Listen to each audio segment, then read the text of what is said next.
Okay, so welcome back, or welcome for the first time if you've not been along before. So I just thought something for absolute beginners. Make a lot of assumptions that people know exactly what's what with the guitar, its various components, and what does what. But I just thought I'd take you through the real basic first principles when you're looking at guitar, maybe at a shop or online, and you're wondering what's what. So the various terms that will be used are the head of the guitar, which makes logical sense, doesn't it? You've then got fixed to the head these tuners, or machine heads as they were called more commonly years ago. Typically they're not staggered. This particular one has staggered heights, so there's no string tree here. The reason that some have that is just to keep the strings down, the three or two of the three thinnest strings, where the angle is too great with a single-sided tuner arrangement. Some you'll notice will have locks on the back, locking tuners. This one does, but generally not always the case. This here is a tuner, happens to be a Fender one, which I found to be really good. Others are available, but that will, if you pluck a string, tell you whether the guitar's in tune or not. So that's a really useful device. So obviously you've got the strings. You'll find that there are various gauges. This guitar has 8s on it, made by D'Addario, but typically a new guitar might have 10s on it. Most commonly that would be the case. And other brands, Ernie Ball, Rotor Sound, are different makes that you'll see. You've then got the frets. Notice these different spacings. Each one of them is a semitone or half a tone. Every two is a whole tone. We'll go into that on later videos.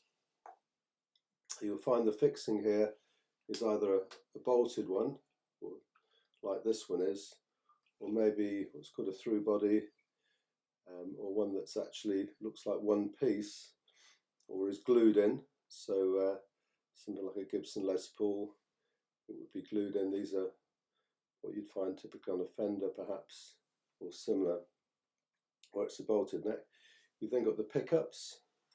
So you'll either see maybe 3 single ones, or a double here, single, single, or maybe 2 singles. So that depends on the type. So something like a Fender Telecaster would have 2 singles.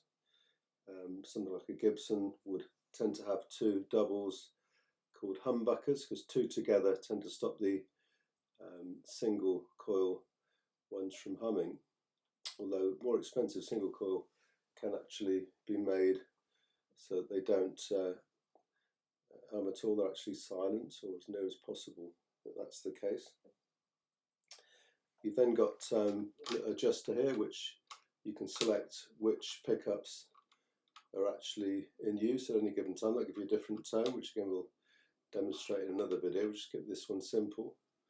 You've then got the bridge.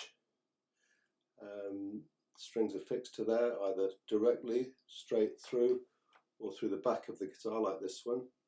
Again, you typically find that on a Telecaster, Fender Telecaster style guitar, where they come through, or a Stratocaster. But others, maybe the Gibson type, would come straight through. Epiphone, another brand that's typically made like that. You've then got the volume control, tone control. Some have more than one control. This is a relatively simple setup. Some are push-pull, some are fixed. And then on some guitars, you'd have a whammy bar, or tremolo bar, as others call that. There may not be a switch here, rhythm and lead, like on the old Gibson Les Paul. This doesn't have them. So that just gives you the basics of what guitar you might be looking at. And then there's things like the type of wood, alder or maple, both for the body and for the neck. And they're either standard wood, or in this case it's roasted. Why is that? Just keeps it more stable as the moisture kiln dried out of the instrument. And then this is called the nut. So there's your starting point. And then as you go up the fretboard, basically your finger becomes the nut if you're playing bar chords. So we'll leave that for now, and maybe next time the subject would be which type of guitar should I buy as a beginner, and we'll talk about that. So thanks for listening. Feel free to like or subscribe or both. That really helps us to continue with this series, and see you again shortly. Thank you.